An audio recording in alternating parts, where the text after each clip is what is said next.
할렐루야. 아멘. 예배의 자리에 나오신 모든 성도님들을 진심으로 사랑하고 축복합니다. 네, 마이크를 이렇게 모으라고 하셔가지고 마이크를 좀 모으겠습니다. 이렇게. 네. 자, 오늘은 그가 이루시리라 라는 제목으로 말씀을 전하고자 합니다. 2025년이 시작된 지 엊그제 같은데 벌써 2월의 마지막 주를 보내고 있습니다. 방학을 한다고 좋아했던 아이들도 이제 개학을 한 주 앞두고 있습니다. 시간이 지나가고 있는 중일 때는 잘 모르는데 시간이 지난 후에 되돌아보면 아쉬운 순간들이 참 많은 것 같습니다. 대부분의 크리스찬들은 모두 한 해를 시작하기에 앞서서 송구영신 예배를 드리면서 말씀 카드를 뽑게 됩니다. 한 해 동안 내게 주신 말씀으로 받아 그 말씀대로 살려고 하고 또한 그 말씀으로 위로받고 힘을 얻기도 합니다. 혹시 지금 송구영신 예배 때 뽑으셨던 말씀 카드를 가지고 계신 분이 있으신가요? 네, 뽑으신 말씀 카드를 어떻게 활용하고 계신지 참 궁금합니다. 매일 읽고 계신가요? 아니면 뽑은 말씀 카드를 성경에 꽂아놓고 잊어버리셨나요? 아니면 말씀 카드를 뽑자마자 잃어버리셨나요? 우리는 말씀 카드를 뽑을 때 굉장히 엄숙하고 준비된 마음으로 그 말씀 카드를 뽑습니다. 그리고 못 뽑으면 큰일이 날 것처럼 꼭 반드시 뽑고야 맙니다. 그런데 그 이후가 저는 궁금합니다.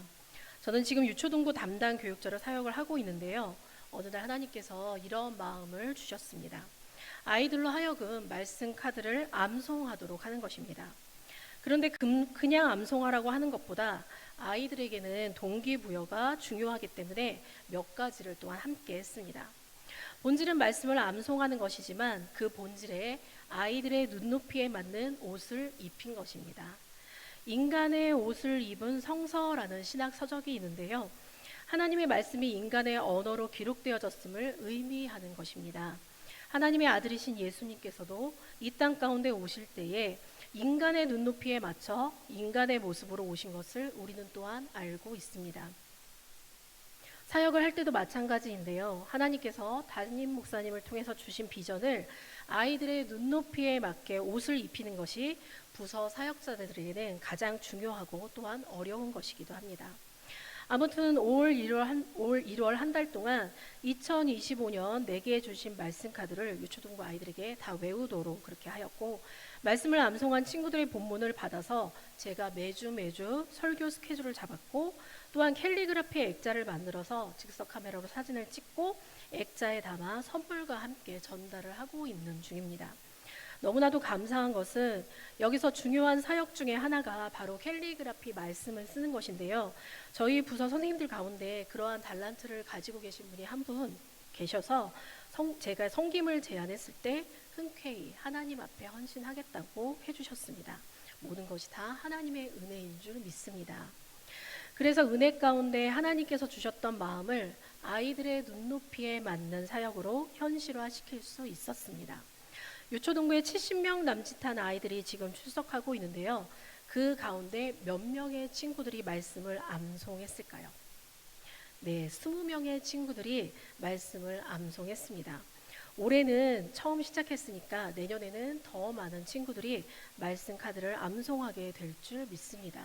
자, 그 가운데 몇몇 친구들만 한번 영상을 보시도록 하겠습니다. 준비가 안 되신 건가요? 네. 네, 캘리그라피 액자 보셨고요. 네. 소리. 네. 항상 기뻐하라 쉬지 말고 기도하라 범사에 감사하라 이것이 그리스도 예수 안에서 너희를 향하신 하나님 뜻이니라. 데살로니가 전서 5장 16, 18절 말씀하네.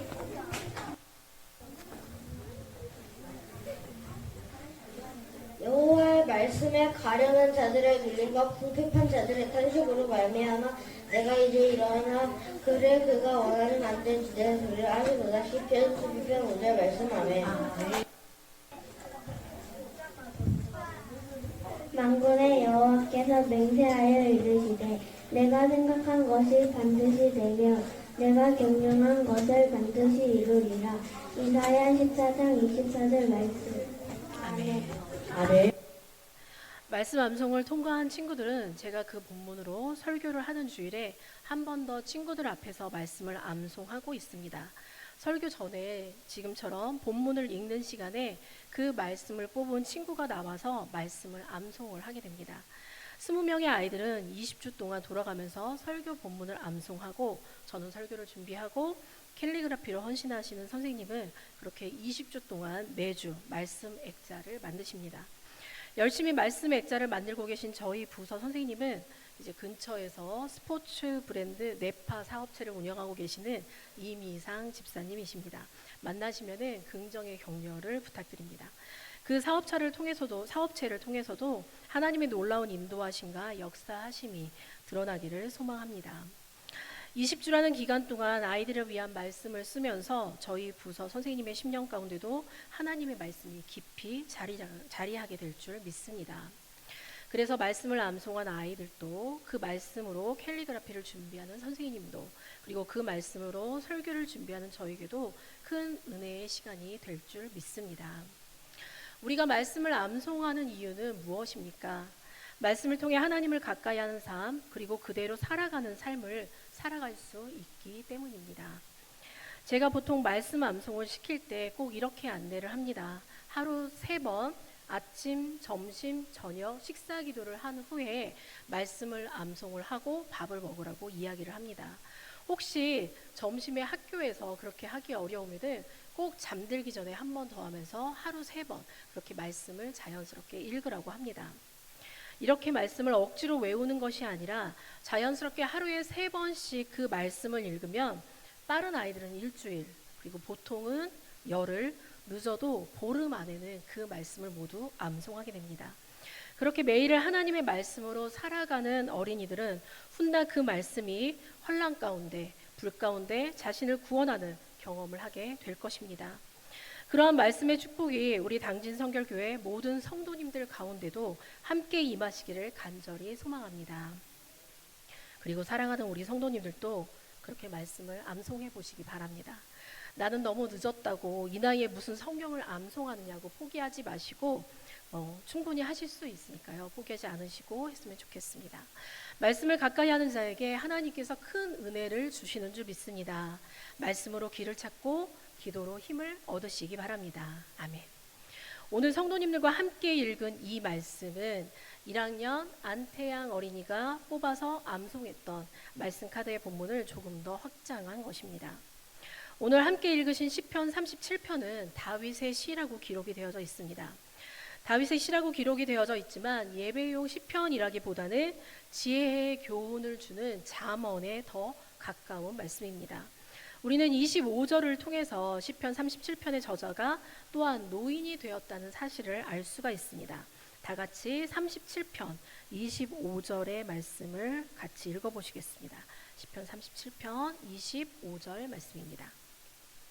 내가 어려서부터 늙기까지 의인이 버림을 당하거나 그의 자손이 걸식함을 보지 못하였도다. 노년의 다윗이 파란만장했던 그의 인생을 되돌아보며 자신의 인생 경험담을 젊은이들에게 전해주고 있는 것입니다.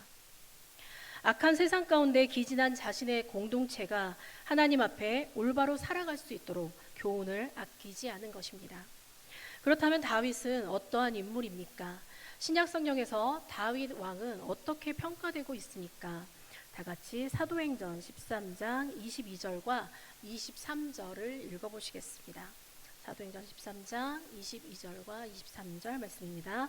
패하시고 다윗을 왕으로 세우시고 증언하여 이르시되 내가 이새의 아들 다윗을 만나니 내 마음에 맞는 사람이라 내 뜻을 다 이루리라 하시더니 하나님이 약속하신 대로 이 사람의 후손에서 이스라엘을 위하여 구주를 세우셨으니 곧 예수라. 다윗은 하나님의 마음에 합한 사람이었습니다. 그리고 약속하신 대로 다윗의 후손에서 구주를 세워주셨습니다. 마음에 합하다는 것은 어떠한 의미입니까? 마음에 합한 자라는 표현은 단순히 외적으로 따르는 것을 말하는 것이 아니라 다윗이 하나님과의 내적 관계에서 하나님께 충실하고 그분의 뜻에 순종하는 마음가짐을 가진 자라는 의미인 것입니다. 이는 하나님이 다윗을 선택한 이유가 그가 내면적으로 하나님의 뜻을 따르기를 원하고 그것을 실천하려는 진정성과 믿음을 가지고 있었기 때문임을 나타냅니다. 즉 다윗은 하나님의 마음에 맞는 사람이었습니다. 그가 의도적으로 하나님과 깊은 관계를 추구하며 그분의 뜻을 따르려고 했다는 점에서 하나님과의 동행이 중요했던 인물이었던 것입니다. 그렇기 때문에 하나님과의 동행과 깊은 관계가 무엇보다 중요함을 깨달은 다윗은 오늘의 이 시편을 통해 악한 세상 가운데 악인들과 뒤섞여 살고 있는 그의 백성들에게 진심 어린 교훈의 말을 전합니다. 어떠한 마음가짐으로 창조주 하나님을 바라보고 세상을 바라봐야 하는지 그 방법을 이야기해 줍니다. 그것은 바로 불평을 버리는 것입니다. 불평하지 말아라, 불평하지 말아라, 불평하지 말아라. 37편은 3번에 걸쳐 불평하지 말아라 라고 기록하고 있습니다. 다 같이 시편 37편 1절을 읽어보시겠습니다. 악을 행하는 자들 때문에 불평하지 말며 불의를 행하는 자들을 시기하지 말지어다. 다음으로 37편 7절을 읽어보시겠습니다. 여호와 앞에 잠잠하고 참고 기다리라. 자기 길이 형통하며 악한 꾀를 이루는 자 때문에 불평하지 말지어다. 마지막으로 37편 8절을 읽어보시겠습니다. 분을 그치고 노를 버리고 불평하지 말라. 오히려 악을 만들 뿐이라. 하나님을 믿는 우리에게 불평하지 않는 삶은 왜 그렇게 중요합니까? 시인이 계속 반복해서 이렇게 강조하는 것은 그만큼 우리의 삶이 불평으로 얼룩져 있다는 것을 반증하는 것입니다. 우리는 얼마나 불평하면서 살고 있습니까? 그리고 남이 하는 불평은 정당하지 않고 내가 하는 불평은 옳다고 얼마나 합리화하면서 살아가고 있습니까? 하나님을 믿는다고 하면서 우리의 입술에서는 불평이 떠나지 않습니다. 불평하는 우리의 입술은 하나님 앞에서 철저히 회개되어야 하고 그 입술의 약속이 성령님의 능력으로 끊어져야 하는 줄 믿습니다. 먼저 1절에 등장하는 첫 번째 불평은 사람에 대한 불평입니다. 그것은 바로 악한 사람들, 악인의 존재 자체에 대한 불평입니다. 1절에서는 악한 자들 때문에 불평하지 말고 불의를 행하는 자들을 시기하지 말라고 기록하고 있습니다. 그런데 여기서 악한 자들은 누구이고 불의를 행하는 자들은 또 누구입니까? 비슷해 보일 수 있지만 한 부류는 근본이 악한 사람들을 말하는 것이고 또 한 부류는 행동이 악한 사람을 말하는 것입니다. 악을 행하는 자는 히브리어로 레샤임인데 본질적으로 하나님을 대적하는 자들을 말합니다. 그들은 악한 계획을 세우고 의인을 해칩니다. 불의를 행하는 자들은 히브리어로 올림이며 특정한 행동에서 부정을 저지르고 정직하지 않은 자들을 가리킵니다.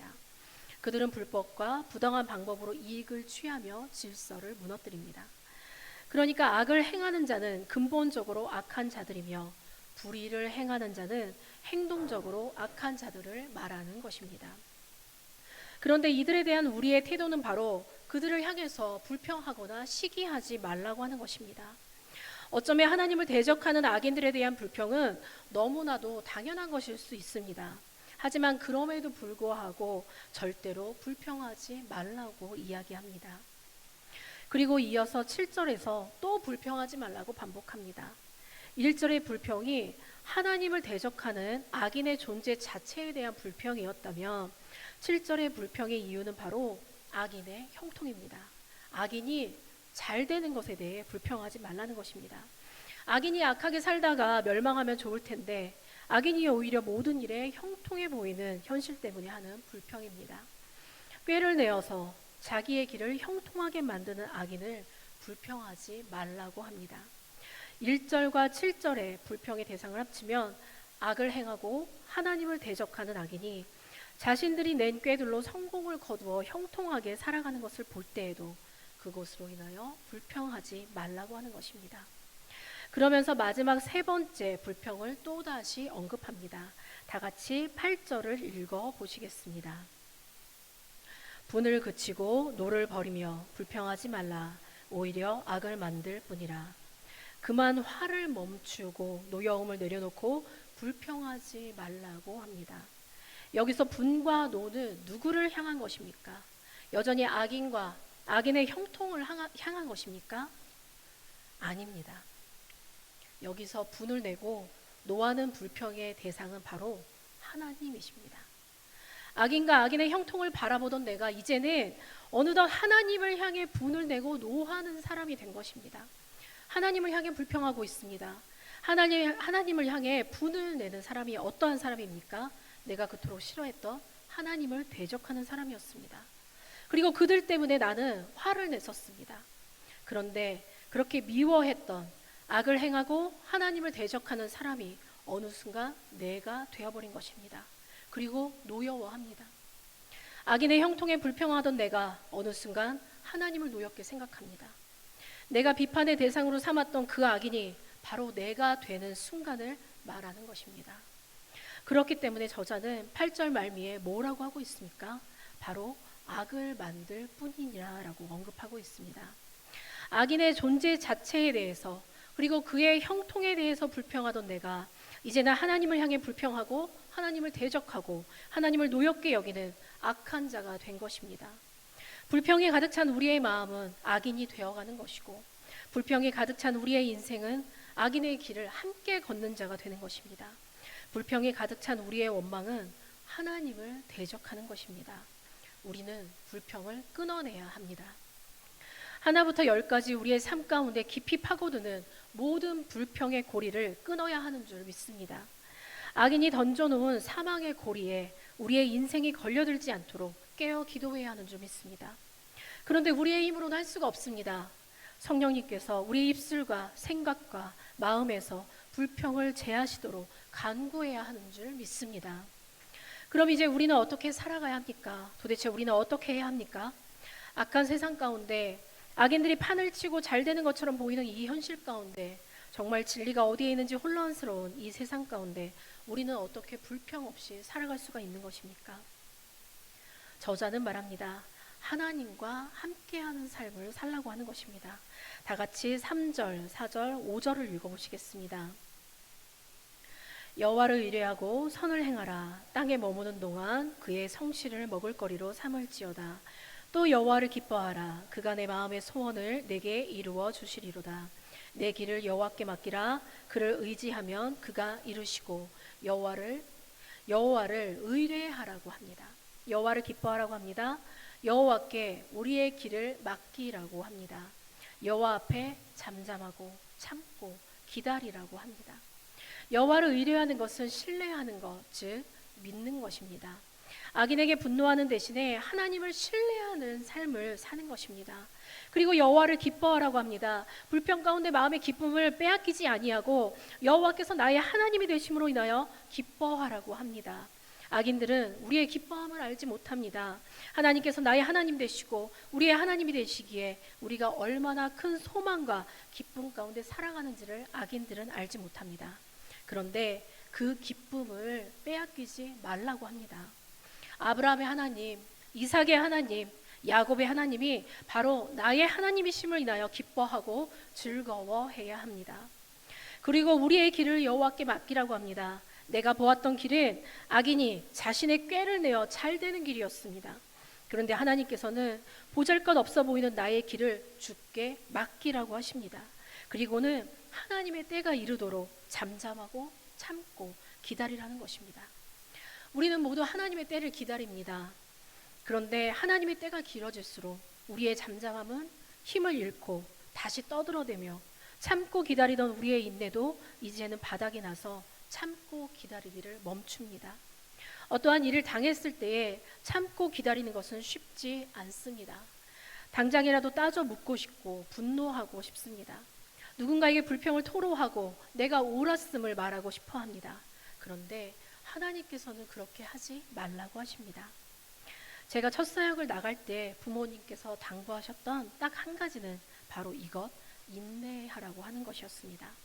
모든 것이 은혜 가운데 해결되고 풀어지고 회복되는 것이 때로는 더디어 보일 수 있지만 그것이 정답이기에 인내하되 끝까지 인내하라고 당부하셨습니다. 잠깐의 인내는 쉽습니다. 누구든지 할 수 있습니다. 하지만 끝까지 인내하는 것은, 끝까지 참는 것은 참으로 어렵습니다. 아무것도 하지 않아 보여도 아무것도 하지 않는 것이 아닙니다. 아무것도 하지 않기 위해서는 너무나 많은 것을 해야 한다는 것을 우리는 신앙생활을 통해서 너무나도 깊이 깨달았고 또한 알고 있습니다. 그냥 말해버리면 간단합니다. 쉽습니다. 그런데 하나님께서는 그렇게 하지 말라고 말씀하십니다. 가만히 있어라, 참고 기다려라, 잠잠해라. 시편의 저자도 동일하게 권면합니다. 잠잠하라, 참으라, 기다리라. 수많은 말들을 삼켜내며 잠잠히 입을 다물고 억울함에 온몸이 부들거려도 참아내고 하나님의 사인을 혹은 하나님이 해결하실 그 시간을 기다리라는 것입니다. 이제 내가 불평과 시기의 대상으로 삼았고 나의 눈과 모든 생각을 가득 채웠던 악인의 형통은 어떻게 되었습니까? 악인들과 불의를 행하는 자들은 풀과 같이 속히 배임을 당해버리고 채소처럼 금방 시들어버린다고 말씀을 기록하고 있습니다. 악인은 배임을 당해 끊어지는 것이고 그 영향력이 속히 사라지는 것입니다. 누가 악인을 베고 불의한 자들의 승승장구를 멈추고 속히 시들어가게 하신다는 것입니까? 결국 하나님께서 그들을 심판하시고 멸망하게 하십니다. 바로 우리 하나님께서 그렇게 하신다는 것입니다. 하나님께서 하실 것이기 때문에 우리는 불평하고 시기하고 살지 말라고 당부합니다. 하나님께서 악인을 소멸하시겠다고 약속하십니다. 그리고 우리가 하나님을 의지하면 하나님께서 결국에는 이루시고 우리의 정직함을 드러내시겠다고 하신 것입니다. 의를 빛과 같이 공의를 정오의 빛같이 하시겠다고 합니다. 다 같이 9절과 10절 그리고 11절을 함께 읽어보시겠습니다. 진실로 악을 행하는 자들은 끊어질 것이나 여호와를 소망하는 자들은 땅을 차지하리로다. 잠시 후에는 악인이 없어지리니 내가 그곳을 자세히 살필지라도 없으리로다. 그러나 온유한 자들은 땅을 차지하며 풍성한 화평으로 즐거워하리로다. 악을 행하는 자들은 끊어질 것입니다. 악인은 없어질 것입니다. 아무리 살펴보아도 악인은 흔적도 없이 사라질 것입니다. 그렇게 불평을 떨쳐버리고 여호와를 의뢰하는 이에게 오는 축복을 또한 말합니다. 여호와를 기뻐하는 이에게 오는 축복을 이야기합니다. 나의 길을 여호와께 맡긴 이에게 오는 축복을 이야기합니다. 그렇게 하나님만 바라보고 잠잠히 기다리고 참아온 이에게 오는 축복을 또한 말합니다. 그것은 바로 창조주 하나님이 주시는 축복입니다. 자신이 악인의 꾀를 내어 잘 사는 것처럼 보이는 현실 가운데 입히시고 먹이시는 하나님을 경험하는 축복입니다. 그리고 악인이 빼앗아갈 수 없고 평생 맛볼 수 없는 여호와로 인한 기쁨이고 살아계신 하나님을 통해 주시는 응답의 축복입니다. 우리의 마음에 소원하는 바를 모두 들어주시겠다고 하십니다. 그리고 내가 시기하고 부러워했던 악인의 길보다 여호와께 맡긴 나의 길이 더 형통함을 보여주겠다고 하십니다. 악인에게는 저주요 의인에게는 축복이 되는 삶을 허락하십니다. 특별히 땅에 대한 말씀을 주시면서 그것을 바라보라고 하십니다. 다 같이 9절, 11절, 22절, 29절, 34절을 함께 읽어보시겠습니다. 진실로 악을 행하는 자들은 끊어질 것이나 여호와를 소망하는 자는 땅을 차지하리로다. 그러나 온유한 자들은 땅을 차지하며 풍성한 화평으로 즐거워하리로다. 주의 복을 받은 자들은 땅을 차지하고 주의 저주를 받은 자들은 끊어지리로다. 의인이 땅을 차지하며 거기서 영원히 살리로다. 여호와를 바라고 그의 도를 지키라. 그리하면 내가 땅을 차지하게 하실 것이라. 악인이 끊어질 때에 내가 똑똑히 보리로다. 아멘.